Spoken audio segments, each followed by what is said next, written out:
Harga komoditas pangan lain Pak, selain daripada beras, kita lihat juga ada yang terus mengalami peningkatan untuk harga Pak. Kita lihat ada telur, daging ayam, jagung, dan juga pakan ternak. Cabai Pak, tomat juga ini mengalami kenaikan. Nah ini juga apakah ada kaitannya dengan pasokan atau sebetulnya masalahnya di lapangan ini sebenarnya seperti apa Pak? Ya kalau harga bawang, harga cabai itu biasanya musiman aja. Ya, misalnya kalau panennya telat sedikit, dia naik. Nanti kalau sudah panen lagi, turun lagi. Cabai itu pernah di bulan Desember itu 100.000 harganya. Kemudian turun jadi 30.000 gitu. Itu biasanya musim aja. Iya.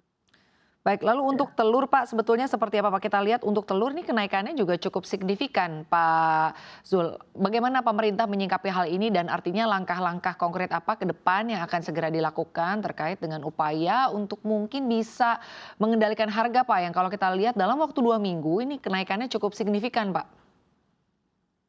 Gini, memang harga ayam dan telur itu pemerintah sudah menetapkan telur itu mestinya 28.000.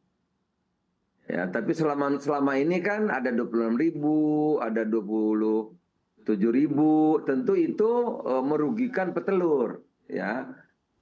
Nah, kalau petelurnya tidak untung, lama-lama ayamnya itu dipotong. Nah, kalau ayam dipotong kan nanti produksinya berkurang, akhirnya naik lagi dia gitu.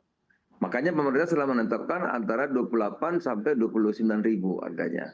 Begitu juga ayam potong. Ayam potong itu kan kita patokannya kan kira-kira 36 ya. 36 dan 38. Tapi kadang-kadang di pasar itu bisa 32, bisa 33, 34, 35 gitu.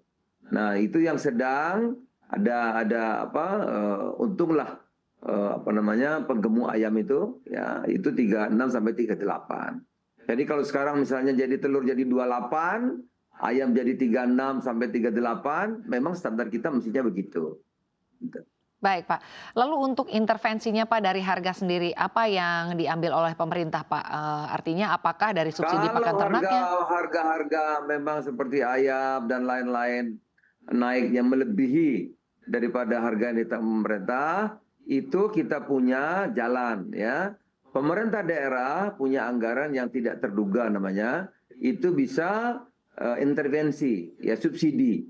Nah, subsidi pakannya kah, subsidi ongkosnya kah, subsidi transportasinya kah bisa ya. Misalnya harga bawang melonjaknya tinggi sekali gitu.